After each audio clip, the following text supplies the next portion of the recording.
ஜெய் குருதேவ். எல்லோருக்கும் வணக்கம். நம்ம ஆஞ்சநேய சித்தரை பற்றி நான் கொஞ்சம் பேச போகிறேன். ஆஞ்சநேய சித்தர் திருவட்டாரில் வருஷம் 10 ஆச்சு. கோவில் ஒரு 4 இயர்ஸாக நடந்துகிட்ருக்கு. கோவில் பெருசாக நடக்கிறதுக்குள்ள எல்லா வேலைகளும் நடந்துகிட்ருக்கு.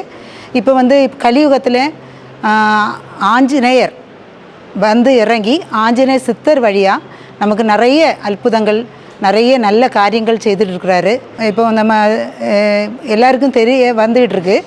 இப்போ நாங்கள் எல்லாமே எக்ஸிக்யூட்டிவ் மெம்பர்ஸ் எப்படி வந்தோன்னா, எங்களுக்கு ஒவ்வொருவருக்கு பின்னாலேயும் ஒவ்வொரு அதிசயங்களும் நல்ல காரியங்களும் நடந்தனால தான் நாங்கள் சுவாமிக்கு திருப்பாதத்தில் இருந்து நாங்கள் எங்கள் வாலண்டியராக ரொம்ப சந்தோஷமாக வேலைகள் செய்துட்ருக்கோம். ஒவ்வொருத்தருக்கும் ஒவ்வொரு டிபார்ட்மெண்ட்டு பிரித்து கொடுத்துருக்குறாங்க. அதில் நாங்கள் எங்களுடைய மகிழ்ச்சியாக நாங்கள் வேலை செய்துட்ருக்கோம். வியாழனும் சனிக்கிழமையும் ஸ்பெஷல் பூஜைகள் நடந்துகிட்ருக்கு.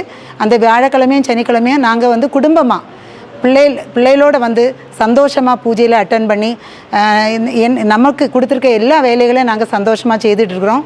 ஆஞ்சநேய சித்தர் நம்ம ஒரு 2 வாக்கில் சொல்லி நிறுத்த முடியாது. அவர் செய்த அற்புதங்கள் எங்களுக்கு மட்டும் இல்லாமல் இப்போ கன்னியாகுமரி டிஸ்ட்ரிக்ட் ஃபுல்லாகவே பரவிட்டுருக்கு. கன்னியாகுமரி டிஸ்ட்ரிக்ட் மாத்திரம் இல்லை, தமிழ்நாடு, கேரளா, கர்நாடகா, இப்படி ஒவ்வொரு ஸ்டேட்டில் இருந்துமே ஆட்கள் அவருடைய திருவாக்கு கேட்டு அற்புதங்கள் நடத்திட்டு இருக்கிறத பார்த்து நிறைய காரியங்கள் நல்லபடியாக நடந்துகிட்ருக்கு. அதனால் கண்டிப்பாக நீங்கள் அதை பார்க்குற எல்லாருமே கண்டிப்பாக வாங்க. திருவட்டார் எங்கள் ஆஞ்சநேய சுவாமியை தரிசித்து அருள்வாக்கு பெற்று உங்களுக்கும் வாழ்க்கையில் நல்ல காரியங்கள் நடக்கட்டும்னு பிரார்த்திக்கிறேன். நன்றி, வணக்கம்.